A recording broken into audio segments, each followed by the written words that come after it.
welcome to Mom Talk. I'm Andrea. And I'm Beth, and Andrea and I are moms at SmartSocial.com. And each week we join you from our virtual cafe to talk about what's going on as moms and as researchers here at SmartSocial.com. We spend a lot of time looking at what's hot in social media every week, what our kids are looking at, and trying to figure out what parents and educators need to know about. We know not every parent and educator is on social media as much as the kids are. Andrea and I take that task on every week to look at it all and hopefully give parents and teachers some tips of how to keep our kids safe. So Andrea, our schools are starting to wrap up. We are in the final countdown until summer break comes. Yes, so many field trips and performances and award ceremonies. And when you have 3 kids, it adds up.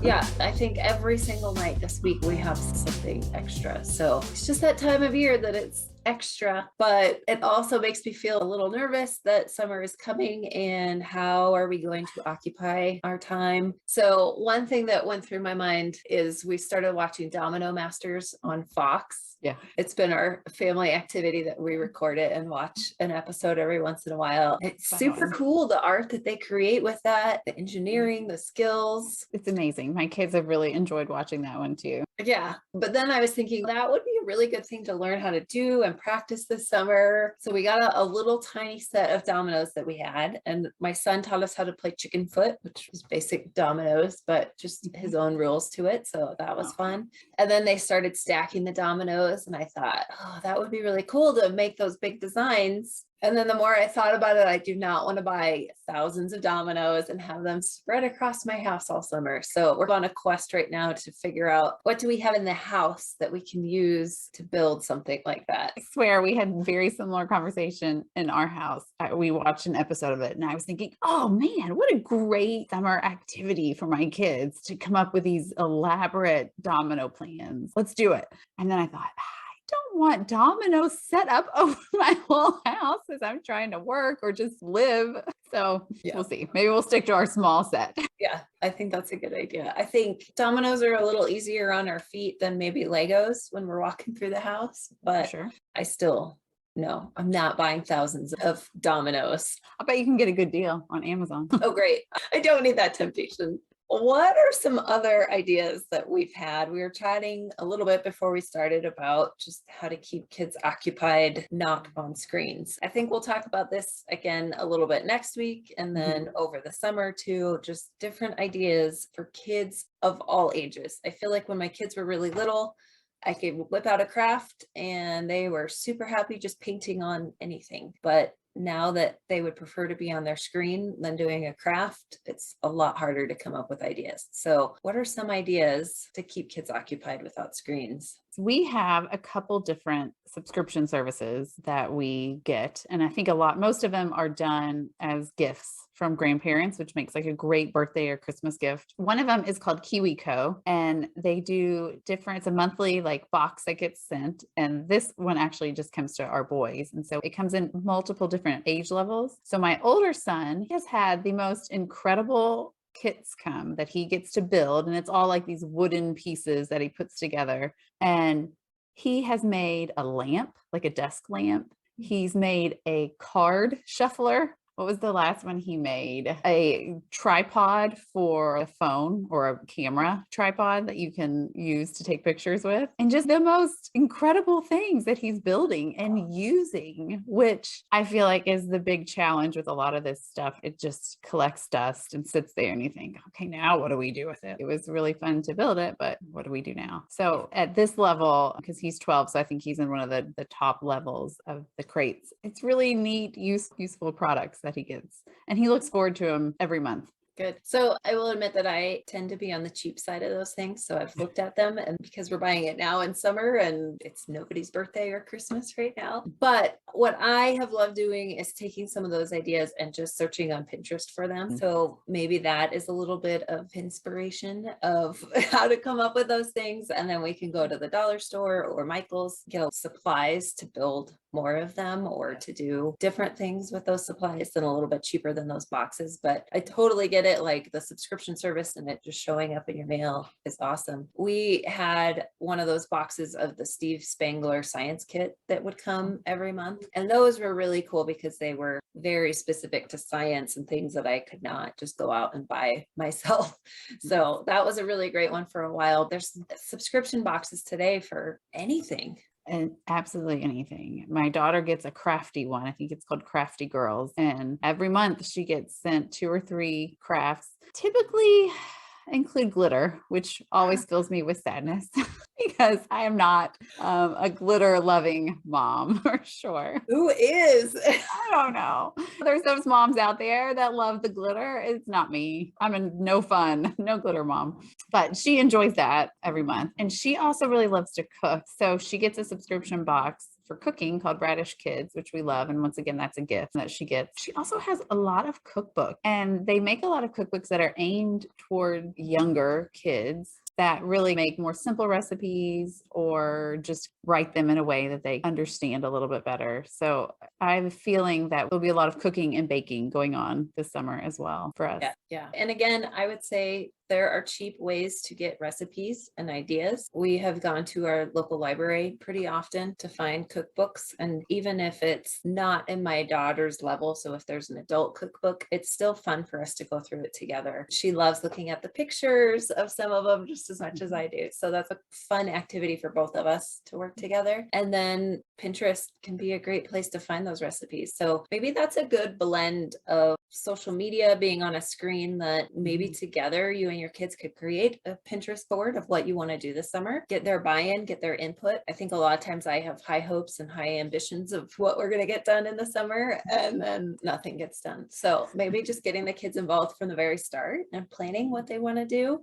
getting a little bit of social media in there, finding that positive purpose with the social media, and then implementing it and doing it over the summer. I love Pinterest to share what I have created as well. I use Pinterest a lot. I still get a lot of recipes from there or home ideas. I think it's fun to just scroll through that kind of stuff. But I honestly never use the option to communicate with them and to let people know that you've made something. I don't think I've ever done that. In all honesty, mine are definitely going to be spending more time on their screens than they do now. But we're going to sit down together and come up with a checklist of different things that they have to do every day before they can get on their screen time, and then how much screen time is appropriate each day. And so we're going to come up with a plan together before summer starts and it's upon us. Which leads us into our live event coming out, the psychology of YouTube media consumption and addiction. So we specifically picked YouTube as our topic for this month to give parents kind of a heads up on what you can do to keep your kids safe on YouTube and to help prevent creating that addiction.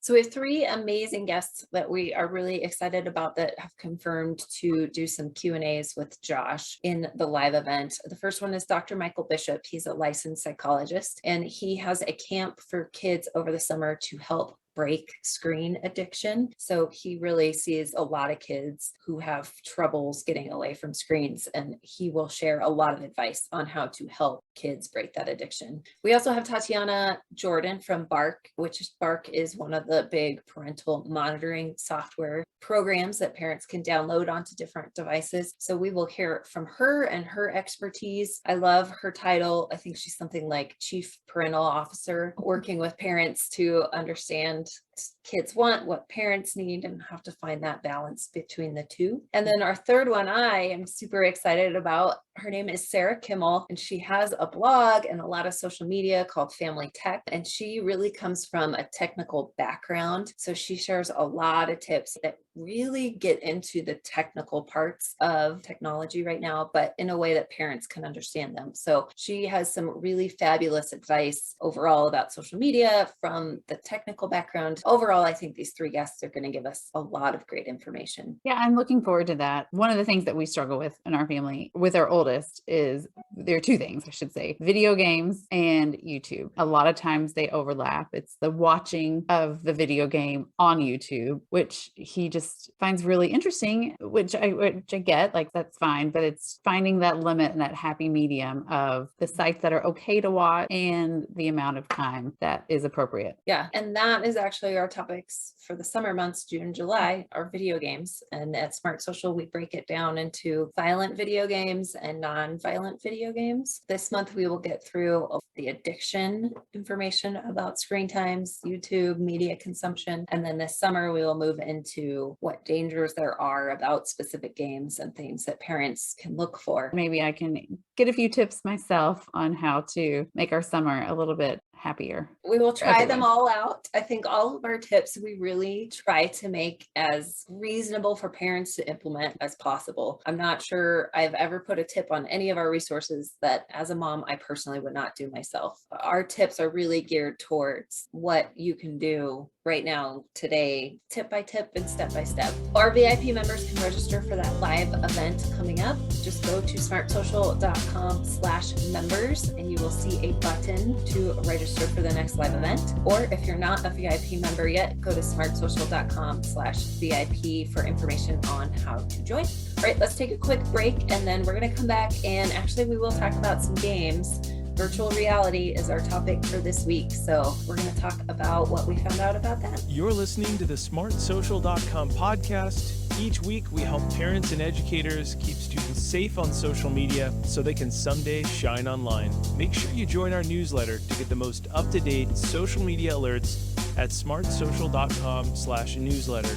Every Tuesday and Thursday, we send out the latest social media app resources that help parents and educators to navigate this challenging landscape with their students. Now let's get to the program.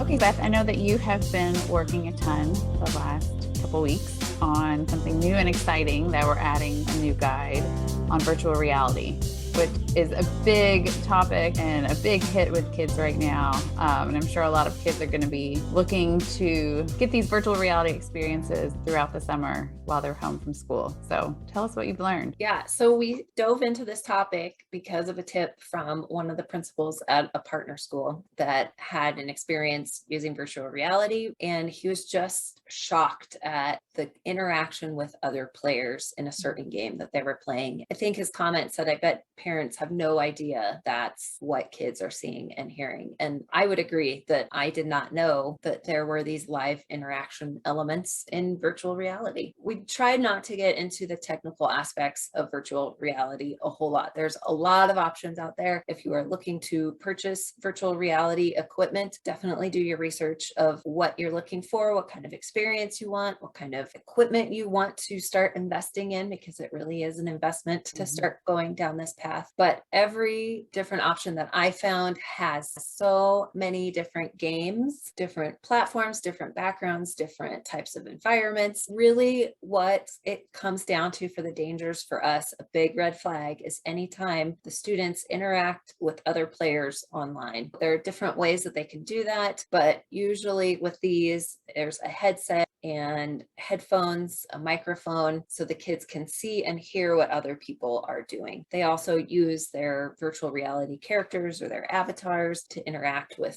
your avatar that you're seeing. So there's just a lot of ways that virtual reality brings the option to interact with strangers. So that, I think, in summary, overall is the big tip, is that if you are allowing your child to play virtual reality games, know if it has an online interaction. And if it does, number one, is there a way to turn it off? And number two, talk to your kids about what's appropriate to see or hear, what might make them feel uncomfortable. If something does make them feel uncomfortable, what they should do. Sometimes you can block players, you can report players, but sometimes it's just turning it off and getting away from the scenario, taking that headset off and coming back to reality. We don't have a set here at our house, but my kids have used it at the library multiple times. They'd have a VR session after school and we would go over there and the kids would get to spend time doing it. I know one thing they always did there is what they were seeing was cast onto a big TV screen so that you could watch what they were seeing through their headset. As a tip for a parent, try to do that as often as possible if you can. And it's a tip that we use in our resources about video games is to, whenever possible, not let your child play wearing the headphones,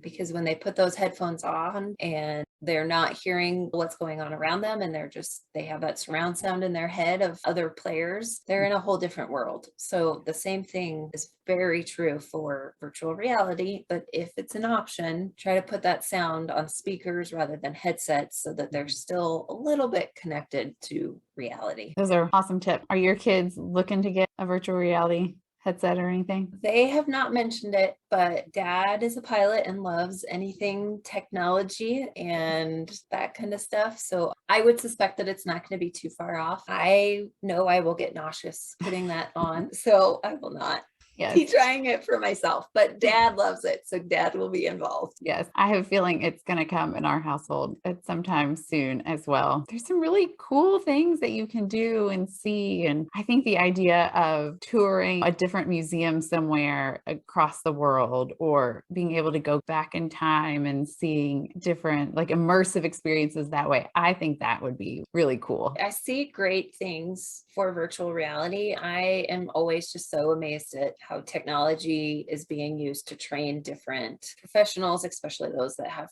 really high skill sets that they require. So virtual reality is definitely being used in those types of training scenarios too. There's definitely good opportunities for it. There's fun opportunities for it, but we all have to be aware of what's going on. Yes.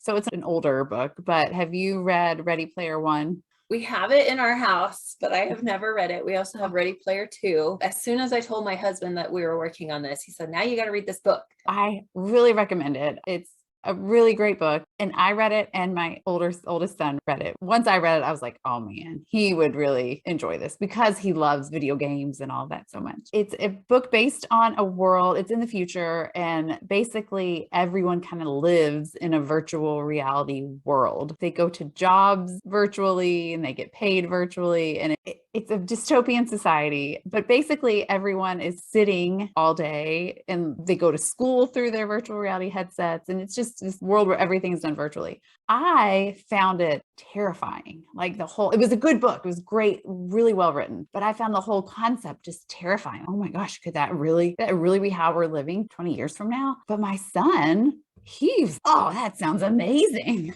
So I thought it was just really interesting how we had such different reactions to that concept of living in this virtual world. Now we have the devices that are making that fiction nonfiction. Oh, I know. And so I'm still a little terrified of that. Okay, I will add it to my summer reading list. Good heads up. Thank you. Awesome. Hopefully those are some good tips if your kids are already using virtual reality or if you see it coming in your near future. We also would love to hear from other parents about how you use virtual reality in your own family. If your kids love it, obviously I would assume the kids are loving it, but how you like it as a parent. Is it creating trouble in your house of adding a new screen time to consider? Or have you found really great uses for it to develop their skills or their thinking? So we would love to hear from you. Go to smartsocial.com/contact, and we would love to get in touch with any stories that you have about virtual reality to help other parents. All right, let's talk about what is coming up in the next few weeks. So you are swamped with YouTube. Yes. Let's just say my YouTube consumption has been through the roof the last couple of weeks. It's supposed to be, but I get how easily it is to get distracted on YouTube for sure.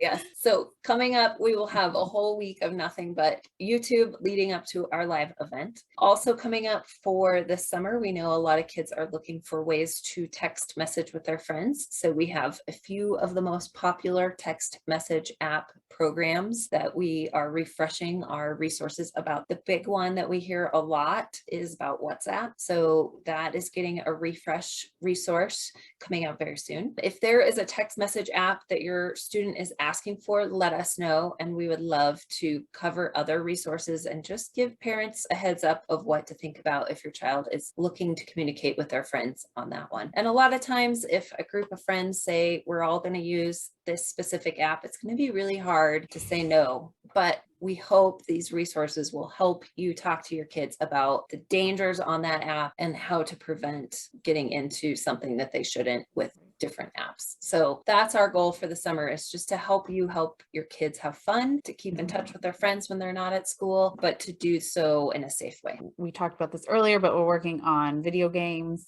refreshing our violent and non-violent video game pages. And then we're going to take another look at several popular video games as well. So Fortnite, Overwatch, and Call of Duty. Yes. So there are so many video games out there, especially when you consider all the different systems that play these video games. There's just endless choices. So over time, we have really tried to create a resource guide for the most popular games, or the games that we see with the highest risk of dangers. So again, parents, if there's a specific game that your kids are just dying to get, let us know. And if it's a super popular game, or if there's a big red danger that we see, we'll create a resource. Or we also just like helping parents know what to look for when you are researching games that your kids are asking about. Reach out to us, let us know what your kids are asking for, especially over the summer months, and we will do our best to help give you those tips to keep your kids safe online or on the games that they're playing. All right, I think that is it for us this week. I'm going to go read Ready Player One, find some time to squeeze that in this weekend. We'll have to book club it later. All right, Bye. thanks, Andrea. Thank you. Bye. Thank you for listening to the SmartSocial.com podcast with this week's topics from Beth and Andrea. If you enjoyed the Mom Talk discussion that we had today about all things social media from a mom's perspective, we invite you to join the SmartSocial.com VIP program. As a very informed parent VIP member, you will learn about the dangers and benefits of social media for your kids and get tips every week to keep your family safe online, and most importantly, to teach your students how to shine online. We have over 130 detailed app guides that cover apps like TikTok, Snapchat, Instagram, and 100 plus apps you might not have heard of, but your students may have visited or downloaded. Find out more and join today at smartsocial.com/VIP. Please remember to rate, subscribe, and review so we can continue to help more parents and educators just like you. I'm your host, Josh Oakes. As always, remember to keep it light, bright, and polite. We'll see you on the next episode. Have a great day.